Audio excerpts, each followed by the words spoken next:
wabarakatuh. Kami dari kelompok 1 yang beranggotakan saya sendiri, Zidanul Fahmi Miftahul Khair, dengan NIM 23070190074, dan juga teman saya yaitu Ula Khairul Salma dengan NIM 23070190110, dengan materi grup, subgrup, dan homomorfisme dari mata kuliah struktur aljabar 2. Langsung saja kita masuk ke materi yang pertama, yaitu grup. Definisi grup: sebuah grup adalah sebuah pasangan terurut G, bintang, dengan G adalah suatu himpunan tak kosong, dan bintang adalah sebuah operasi biner pada G yang harus memenuhi sifat-sifat berikut. Yang pertama yaitu sifat tertutup, kemudian yang kedua yaitu sifat asosiatif, kemudian yang ketiga yaitu sifat identitas, dan yang keempat yaitu sifat inverse. Kita masuk ke sifat yang pertama, yaitu sifat tertutup. Operasi tersebut bersifat tertutup jika untuk setiap A, B anggota G atau masih bagian dari G, maka berlaku A bintang B bagian dari G. Yang kedua yaitu sifat asosiatif. Operasi tersebut bersifat asosiatif, yaitu untuk semua A, B, C bagian dari G, maka berlaku A bintang B bintang C sama dengan A bintang B bintang C. Kemudian yang ketiga yaitu identitas. Terdapat suatu elemen E di sini adalah elemen identitas di G untuk semua A bagian G, sehingga A bintang E sama dengan E bintang A sama dengan A. Di sini elemen identitas yaitu adalah angka 0. Kemudian yang keempat yaitu inverse. Untuk setiap elemen A di G pasti ada A inverse-nya. Jadi setiap ada elemen A pasti ada juga inverse dari A. A yang min 1 ini adalah lambang dari inverse, A inverse. Sedemikian sehingga A bintang A inverse sama dengan A inverse bintang A sama dengan E. E tadi adalah elemen identitas dari G. Kita masuk ke contoh pertama. Himpunan bilangan bulat Z terhadap operasi penambahan adalah sebuah grup. Jadi kita akan membuktikan bahwa bilangan bulat Z itu adalah sebuah grup dengan keempat aksioma tersebut. Yang pertama yaitu sifat tertutup.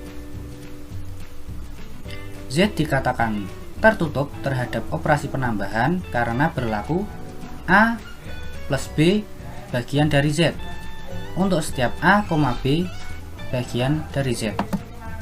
Kemudian operasi penambahan pada bilangan bulat bersifat asosiatif karena A plus B plus C sama dengan A plus B plus C untuk setiap A, B, C anggota atau bagian dari Z. Kemudian yang ketiga, terdapat sebuah elemen identitas penambahan pada bilangan bulat Z, yaitu 0. Jadi elemen identitas yaitu adalah angka 0. Kemudian yang keempat, setiap elemen pada Z memiliki inverse pada operasi penambahan karena untuk setiap A bagian Z maka akan selalu ada A inverse bagian dari Z. Jadi ketika adalah A pasti juga ada A inverse. Kita masuk ke contoh yang kedua. Selidikilah apakah himpunan bilangan bulat dengan modulo 6 atau bisa ditulis dengan Z6 yaitu 0,1, 2, 3, 4 dan 5 terhadap suatu operasi penambahan merupakan suatu grup. Jadi kita akan menyelidiki apakah bilangan bulat dengan modulo 6 terhadap operasi penambahan itu adalah suatu grup. Kita akan menggunakan tabel Kelly. Nah, bisa kita lihat ada tabel dari modulo Z6 ini mulai dari angka 0, 1, 2, 3 sampai 4 dan 5. Karena ini bermodulo 6, jadi hanya sampai angka 5 saja. 0, 1, 2, 3, 4, 5. Jadi kita akan membuktikan apakah bilangan bulat modulo 6 ini terhadap operasi penambahan merupakan suatu grup. Kita cek dengan sifat yang pertama. Yang pertama adalah tertutup. Apakah himpunan ini memenuhi sifat tertutup? Ya, karena contohnya kita ambil AB nya sebagai 2 dan 3. 2 dan 3 masih dalam bagian dari Z6, masih ada dalam tabel ini. Kemudian adanya 5 juga masih anggota 6. Nah, ini masih anggota di Z6. Maka 2 plus 3 hasilnya adalah 5. Maka sifat tertutup di sini terpenuhi karena A, B sama dengan ada di dalam Z6, yaitu 2 tambah 3 masih hasilnya adalah 5. Kemudian yang kedua, sifat asosiatif terhadap penjumlahan. Apakah memenuhi? Ya, karena kita ambil A, B, C nya sebagai 2, 3, dan 4. Setiap angka 2, 3, 4 itu adalah bagian dari Z6. Jadi 2, 3, 4 masih bagian dari Z6. Kita jumlahkan melalui sifat asosiatif. 2 plus 4 plus 5 itu hasilnya adalah 5. 2 tambah 4 di sini hasilnya 0. Ini 2 tambah 4 hasilnya 0. Kemudian 5 kita turunkan di sini. Dan 2 plus 4 plus 5. 4 plus 5 di sini adalah 3. Kita cek 4 plus 5 adalah 3. Kemudian 2 kita turunkan. Maka 0 plus 5 hasilnya 5 dan 2 plus 3 hasilnya 5. Maka sifat asosiatif di sini terpenuhi. Kemudian yang ketiga yaitu terhadap elemen identitas pada penjumlahan. Apakah memenuhi? Ya, karena di sana adalah elemen identitas yaitu berupa angka 0.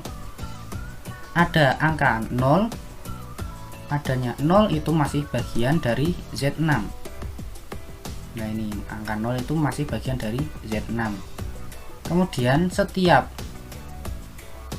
angka 3 itu juga masih bagian dari Z6, masih bagian dari Z6. Kita tambahkan 0 plus 3 sama dengan 3 plus 0. Nah, maka akan menghasilkan bilangan itu sendiri. Jadi setiap bilangan jika ditambahkan 0 akan menghasilkan bilangan itu sendiri. Nah, itu yang dinamakan dengan elemen identitas. Jadi berapapun bilangannya, jika ditambahkan dengan 0 maka hasilnya akan menjadi bilangan itu sendiri. Kemudian yang keempat yaitu setiap anggota elemen Z6 mempunyai elemen inverse terhadap operasi penjumlahan. Nah, kita misalkan ini setiap 4 masih anggota Z6. Kita lihat ya, 4 masih anggota dari Z6. Kemudian adanya 2 juga masih anggota Z6. Kita tambahkan 2 tambah 4 sama dengan 4 tambah 2. Kita cek 2 tambah 4 sama dengan 0.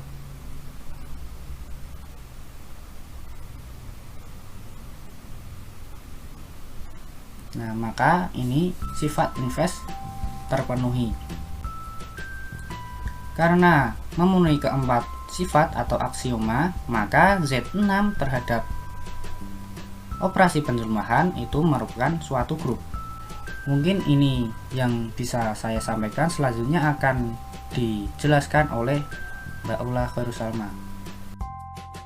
Baik, yang selanjutnya yaitu materi subgroup.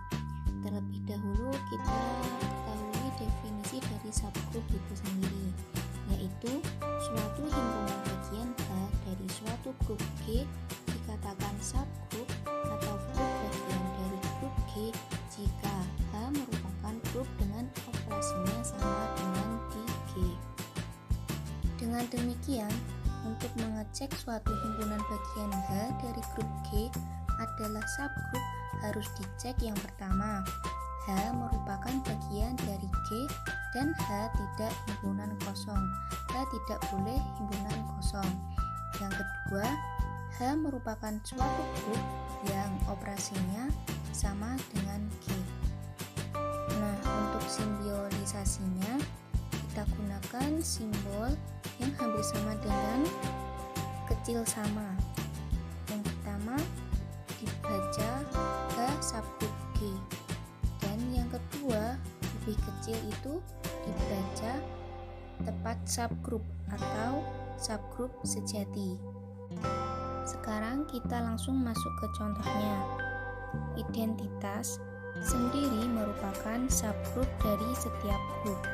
Karena dia pasti subgroup dari setiap grup, maka dia biasanya disebut dengan subgroup trivial.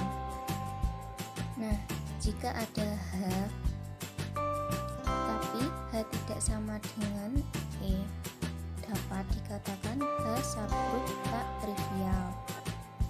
Nah, untuk mengecek identitas apakah membentuk grup, kita perlu membuktikan dengan 3 kriteria.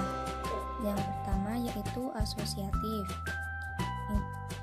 Yang kedua, identitas dirinya sendiri, E itu sendiri. Dan yang ketiga, inverse. Inverse dari E yaitu dirinya sendiri juga. Jadi, karena dia mempunyai 3 kriteria grup yang himpunan isinya hanya identitas, maka pasti membentuk grup. Karena itu, himpunan yang berisi identitas itu adalah subgroup yang dikenal dengan subgroup trivial.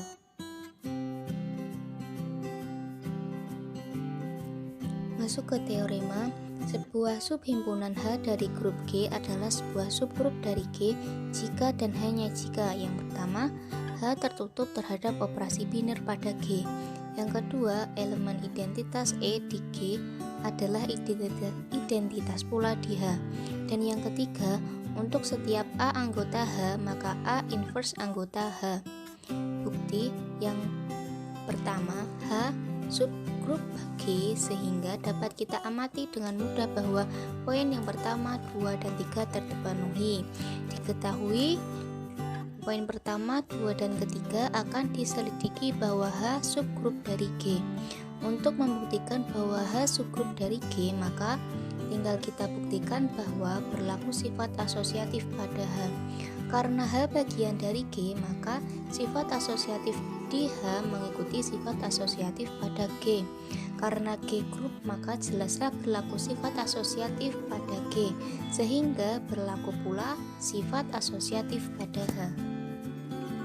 Maka terbukti bahwa H subgrup dari G. Kita masuk ke contoh. Diketahui matriks 2x2 terhadap operasi penjumlahan adalah grup dan S.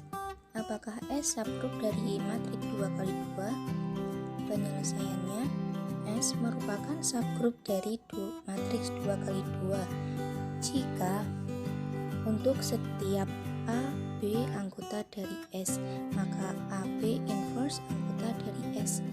Ambil sembarang elemen di S, misal A, matriks A 0B 0 dan B C 0 D 0, maka AB inverse sama dengan kita jumlahkan A 0B 0 ditambah min C 0 min D 0 sama dengan A min C 0 B min D 0. maka AB inverse anggota dari S. Dapat kita simpulkan bahwa S subgrup dari matriks 2 kali 2. Poin yang selanjutnya yaitu homomorfisme grup. Di sini terdapat 3 gambar yang menyatakan bahwa relasi A ke B. Gambar yang pertama merupakan surjektif, yaitu kodomain B mempunyai domain di A. Dan yang kedua, injektif atau 1-1, yaitu domain A mempunyai pasangan tepat 1 di kodomain B, seperti gambar yang kedua. Dan gambar yang ketiga, yaitu bijektif, yang mana domain A boleh mempunyai 2 pasangan di kodomain B, seperti pada gambar yang ketiga. Yang pertama itu mempunyai 2 pasangan. Kita masuk ke definisi homomorfisme itu sendiri, yaitu misal himpunan G terhadap operasi bintang dan himpunan H terhadap operasi bundaran adalah grup. Pemetaan atau fungsi dari G ke H dikatakan mengawetkan operasi atau homomorfisme jika fx bintang Y sama dengan fx bundaran Fy. Atau dapat dikatakan bahwa himpunan G terhadap operasi bintang dan himpunan H terhadap operasi bundaran merupakan grup. Relasi G ke H disebut homomorfisme grup jika dan hanya jika relasi G ke H merupakan fungsi, dan untuk setiap x, y anggota G, fx bintang Y sama dengan fx bundaran Fy. Penyelesaian contoh yang pertama yaitu ambil x, y anggota Z, fx sama dengan x, fy sama dengan y. Fx plus y sama dengan f plus y. Dioperasikan menjadi fx plus fy yang merupakan fx plus y. Karena untuk x, y elemen dari himpunan bilangan bulat dengan fx sama dengan x dan fy sama dengan y, diperoleh fx plus y sama dengan fx plus fy, dapat dikatakan sebagai homomorfisme grup. Untuk penyelesaian contoh yang kedua, yang pertama kita ambil x, y anggota G, fx sama dengan x pangkat 3 dan fy sama dengan y pangkat 3. Fx plus y sama dengan x plus y pangkat 3. Maka hasilnya menjadi x pangkat 3 plus 3x kuadrat y plus 3xy kuadrat plus y pangkat 3. Dapat kita simpulkan bahwa contoh yang kedua bukan merupakan homomorfisme.